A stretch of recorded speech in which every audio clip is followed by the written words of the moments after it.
Pagkatapos mo flat, clutch cable naman. Ay nako, 110.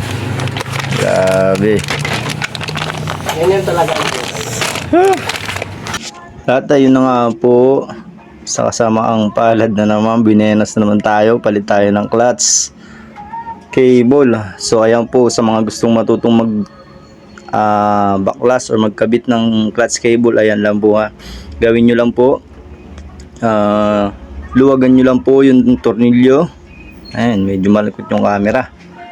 Luwagan nyo lang po yung dalawang tornilyo. Ayan po, sa ginagawa ko, luwagan nyo lang po yan. At pagkatapos pa maluwagan ay ito naman po nasa may clutch, tanggalin nyo rin po yan. May trade po yan, so paikutin nyo na lang po hanggang sa mabaklas nyo. Ayan po, sa pagbabaklas, ganyan lang po ang gawin ninyo.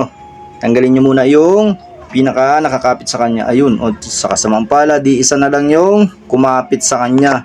Buti hindi tayo inabot sa daan at naparating ba natin sa shop ni Kuya Renz Welding. Shoutout naman dyan kay Kuya Renz Welding, baka naman. Sa mga magpapavulcanize po at mga piyesa ng motor, meron po kay Kuya Renz Welding. Punta lang po kayo dito sa may Puro 4. Ayun lang po, dyan nyo lang po ikakabit mamaya yung bagong clutch. Pagbabaklas naman po, ayan, ganunin nyo lang po. So tara, tanggalin na natin ang naputol na clutch cable. Ayan po, tapo na ang ating 110 pesos. So sa mga gustong matutong magtanggal, magbaklas ng clutch cable, ayan lang po ang gawin nyo.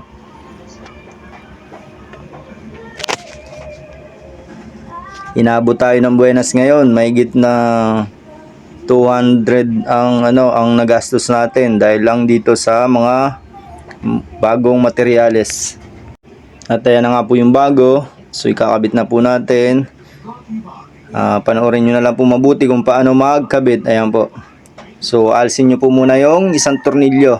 Bali 2 tornilyo po yan nakalagay dyan, alsin nyo lang po yung isa. Yung isa po kasi stopper.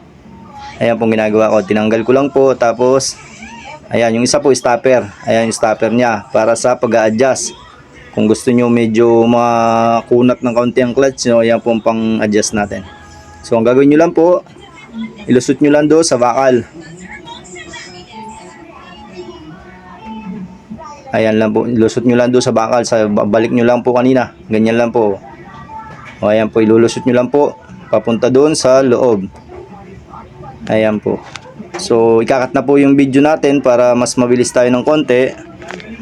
So ayan na po, kinabit na natin. Balik lang natin pag ganon, okay? So ayun lang po, binalik natin, hinatak natin pabalik muna para mailusot yung pangkapit nya.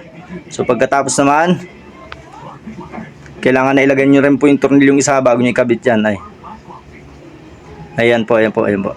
Tingnan nyo na lang po mabuti. So ganun. Yun, lulusot nyo lang po yung pinaka pangkapit nya doon papunta sa loob. Balisagad nyo po para hilahin. Ayun. And then pagkatapos nyo naman po, ayun yung tornilyong isa. Yun, pasok nyo na lang po doon sa may butas. Ayan po yun, yung adjuster. Yung adjuster po niya para medyo malambot or medyo makunat kung gusto nyo na medyo matigas yung clutch nyo. So ayan po, pagkatapos naman dyan, kakabit naman natin doon sa may clutch na. Tara, punta natin. So ayan na nga po yung may clutch. So yan po yung pantakip. So ikakabit nyo muna yung may trade. So ayan po yung may trade, kakabit nyo lang po yung ganyan. Huwag po baligtad ha, hindi po siya papasok. Baligtad po yan, huwag nyo gagayahin yan. Ayun, ang tama, para mailusot do sa butas. Yung may trade po ang nasa kanan. Ayan po. So ikakabit na lang po doon sa may butas. Kabit nyo lang sa may butas. Ito po ang pagkabit ng doon sa may butas, sa may kapitan na, sa may butas. Ayun. So tapos ilusot nyo lang po yung trade, tapos paikutin ng paikutin. Ayan lang po, ganyan lang po kasimple ang magkabit at magbaklas ng clutch cable ng Barako. So bibili nyo na lang po ha. Basta kung ano po yung unit ng tricycle nyo, yun po ang bibilhin nyo. Baka naman yamahin sa inyo, may bilhin nyo ng pambarako. Mali po yun, hindi po siya fitted. So ayan po,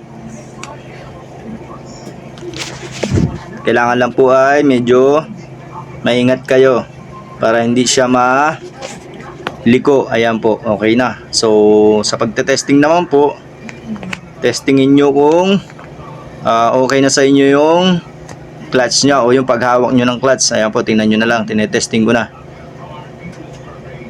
Ayan, testing kuya. Ayan po, hanap pa yung tamang adjust kung gaano siya kaya higpit o kaluwag. So ganyan lang po kadali. Ayan na, nagana na po siya, nagano na siya. Ayan, adjust nyo na lang kung hanggang saan yung tamang adjust nyo. So salamat po sa panonood at keep watching po sa aking mga videos para mabigyan kayo ng tip or bigyan kayo ng kaalaman. Ayan.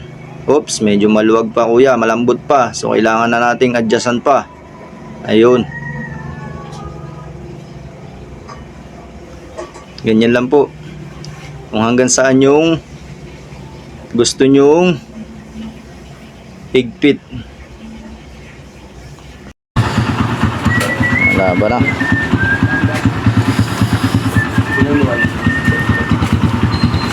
Kung dadaan sa balibagi, baka magkanda lakas-lakas yung balibagi ng welding. Maganda pa naman daan.